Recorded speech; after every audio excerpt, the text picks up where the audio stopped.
problemlərimizə gələncə hamı susur qorxusundan. Bizdə həm siyasətçilər, həm də sıravi vətəndaşlar öz ölkələri ilə bağlı problemləri səsləndirmirlər. Nə bilim, İran belə gəldi, İsrail belə getdi, Amerika belə gəldi. Çox ciddi, necə yəni? Sən durduğun yerdə sənin sənədin, mülkiyyətini gedib saxtalaşdırsınlar və satsınlar. Belə problem mi olur? Davam edirəm, əziz dostlar. Millət vəkili Qüdrət Həsənquliyev deyir ki, bu istiqamətdə qanunvericilikdə də dəyişiklik edilsin. O hesab edir ki, Ombudsman daha çox bu tipli məsələlərə diqqət yetirilməlidir, xüsusən də məhkəmə qərarlarının icrası ilə bağlı məsələlərə. Biz dəfələrlə danışırıq ki, burada da vəziyyət çox ağırdır. Biz indi xüsusi icra orqanlarının yaranması barədə qanun qəbul etdik ki, bu sahədə işlər yüngülləşsin. O proses gedir, amma çox təəssüf ki, bu vəziyyət hələ də düzəlmir. Ona görə də hörmətli sədr, Nazirlər Kabineti bu istiqamətdə İqtisadi Şuranın iclasında müzakirə keçirib, amma Milli Məclisdə də müvafiq icra hakimiyyəti orqanlarının iştirakı ilə ölkədə qanunvericiliyin vəziyyətinə dair dinləmələrin keçirilməsinə çox böyük ehtiyac var, deyə Qüdrət Həsənquliyev çıxışını yekunlaşdırıb Milli Məclisdə. Dostlar, görürsünüz nə qədər eybəcərliklər var. Çox ciddi bir eybəcərlikdir. Sən torpağın olsun, apar sənədlərini bax gör kimin adına çıxacaq. Axı bu sənindir. O ona satır, bu buna satır. Bəli, buna şərait yaradan indi Qüdrət Həsənquliyev tam izah edib, açıqlama verib. Buna tam izah edən bir mütəxəssislər lazımdır və İnam Kərimovun indi dostlar, İnam Kərimovla bağlı çox maraqlı bir mövzu var. Daha doğrusu bu mövzunu kim təhlil edir? Vəkil Əkrəm Həsənovdan Əkrəm Həsənov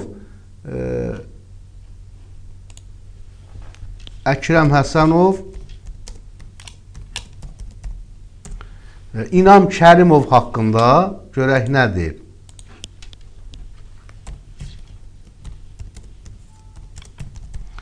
Əkrəm Həsənov və İnam Kərimov tanınmış hüquqşünasdır, əziz dostlar.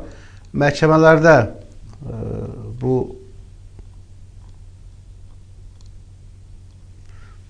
məhkəmələrdə çox olur. Hər halda görək Əkrəm Həsənov nə deyir İnam Kərimovla bağlı. Qüdrət Həsənquliyevin çıxışını çox maraqlı bir təhlil edib. Deputat Qüdrət Həsənquliyev deyir ki, insanlar məhkəmələrin qərarlarından şikayətçidirlər və məhkəmələrdə ədalət tapa bilmədiklərini bildirirlər. Hörmətli tamaşaçılar, sizə sual verirəm. Məhkəmə qərarlarından şikayətçisinizmi və məhkəmələrdə ədalət tapa bilmədiklərinizi büruza verirsinizmi və yaxud da ki, yaza bilərsinizmi? Yazın, bura yazın dostlar. Əkrəm Həsənov tanınmış hüquqşünasdır, əziz dostlar, deyir ki, 26 fevral tarixində Baş Nazir tərəfindən keçirilmiş İqtisadi Şura iclasında İnam Kərimovun oturduğu yerdə narazılığını bildirib.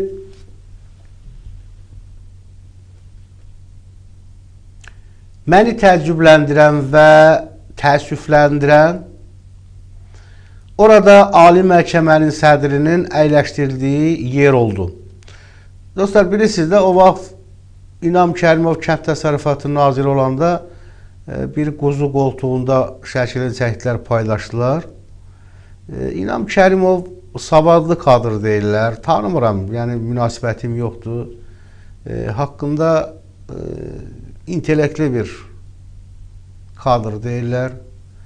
Amma nə olsun intellekt kadrlardır, nə olsun yəni intellekti kadra, savadlı kadra bir şərait yaratmaq lazımdır. Şərait Məncə o mafiya imkan vermir. Davam edirəm dostlar. İndi Əkrəm Həsənov Qüdrət Həsənquliyevin adından danışır, sitat gətirir. Daha doğrusu Qüdrət Həsənquliyevin açıqlamasını təhlil edir. Deyir, məni təəccübləndirən və təəssüfləndirən orada Ali Məhkəmənin sədrinin əyləşdirdiyi yer olub. Bunun özü də cəmiyyət üçün bir mesajdır. Ali Məhkəmənin sədri məhkəmə hakimiyyətinin başında duran şəxsdir və Nazirlər Kabinetinin tərkibinə daxil olmayan bir adamdır. O ən azından baş nazirin yanında əyləşməli idi, amma nazirlərin arasında əyləşmişdi. Və bu hər halda yaxşı bir təəssürat yaratmırdı. Görünür, düşünürlər ki, İnan müəllim hələ də Kənd Təsərrüfatı naziridir. Qüdrət Həsənquliyev bu arada danışıb. Və vəkil, daha doğrusu hüquqşünas Əkrəm Həsənov deyir ki, sözün düzü, İnan müəllimi geri Kənd Təsərrüfatı Nazirliyinə göndərsəydilər, hər iki sahə üçün çox yaxşı olardı. Çünki o, Ali Məhkəmənin sədri olandan məhkəmə sistemi, xüsusilə əhalini narahat edən mülki işlərdə də kənd təsərrüfatı sektoru da geriləyib. Odur ki, İnam Kərimov gedib aqrar sektoru yenidən dirsəlsin, məhkəmə sistemini isə 3 nöqtə yox. Ramiz Rzayev geri qaytarmasınlar, çünki qanuna əsasən yaşına görə hakim ola bilməz. Hakimlərimiz arasında az da olsa bir neçə savadlı və dürüst hüquqşünaslar var. Onlardan birini təyin etsinlər. Amma mütləq hakim təcrübəsi olan olsun ki, işi kökündən bilsin və Elşad Abdullayevin Beynəlxalq Universitetinin hüquqşünas diplomunu qiyabi əldə etmiş ilk təhsili uroloq olanların sözü ilə oturub durmasın. Yeri gəlmişkən, uroloqlarda aidiyyəti üzrə səhiyyə sisteminə göndərmək lazımdır. Baxın, Azərbaycan məhkəmələrində demək, uroloqlar vallahi dəlixanadır. Vallahi billahi dəlixanadır. Uroloq hakim kimi işləyir. Yəni bu həqiqətdirmi?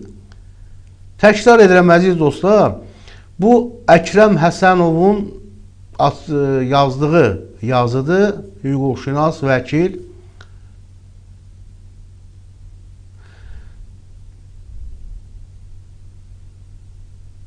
Deyir, odur ki, İnam Kərimov gedib aqrar sektorda yenidən dirsəlsin, məhkəmə sisteminə isə 3 nöqtə yox. Ramiz Rzayevi geri qaytarmasınlar, çünki qanuna əsasən yaşına görə hakim ola bilməz. Hakimlərimiz arasında az da olsa bir neçə savadlı və dürüst hüquqşünaslar var. Bir neçə. Görürsünüz, bir neçə. Yəni, onlarla da yox ha, bir neçə. Deyir ki, onlardan birini təyin etsinlər, amma mütləq hakim təcrübəsi olan olsun ki, işi kökündən bilsin və Elşad Abdullayevin Beynəlxalq Universitetinin hüquqşünas diplomunu qiyabi əldə etmiş ilk təhsili uroloq olanların sözü ilə oturub durmasın. Yeri gəlmişkən, uroloqlarda aidiyyəti üzrə səhiyyə sisteminə göndərmək lazımdır. İzaha ehtiyac var mı əlavə dostlar?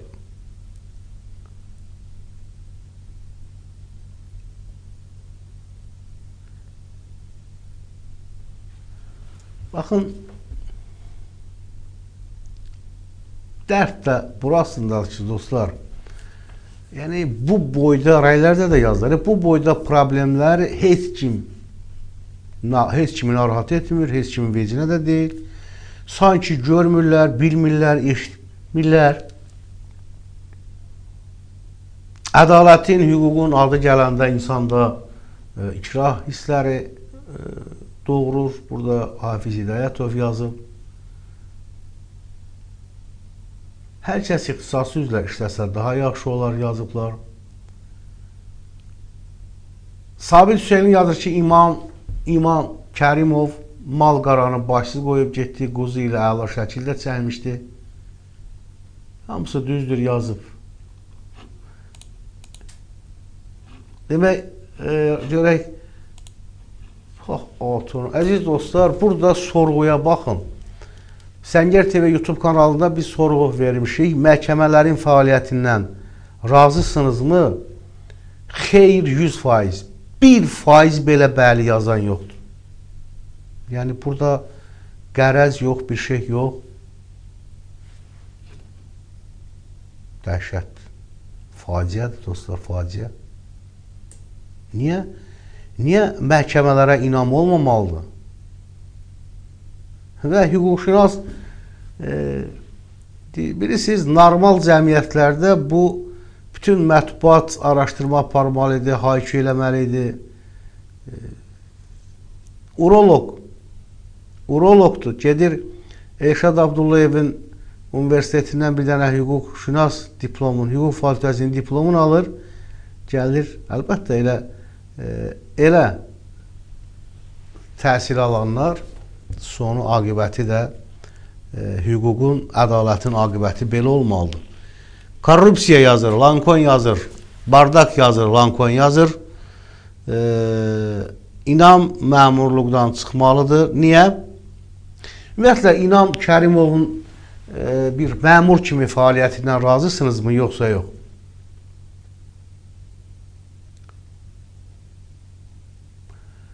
Mahmud İbadov yazır ki, insanların çörəkdən çox haqq ədalətə ehtiyacı var. Babək Hüseynli yazır ki, salam Aqil müəllim, nəsə sildi. Qafqaz Qaçarlar yazır ki, Beynəlxalq Universitet kim tərəfindən yaradılmış və himayətçisi kim idi? Ramiz Mehdiyev tərəfindən. Davam edirəm. Əziz dostlar, dəyərli tamaşaçılar, çox xahiş edirəm, bəyənin, paylaşın, kanala abunə olmağı unutmayın. Rəylərinizi, təkliflərinizi də yazın, səsləndirək. Daha sonra hansı xəbərlərimiz var?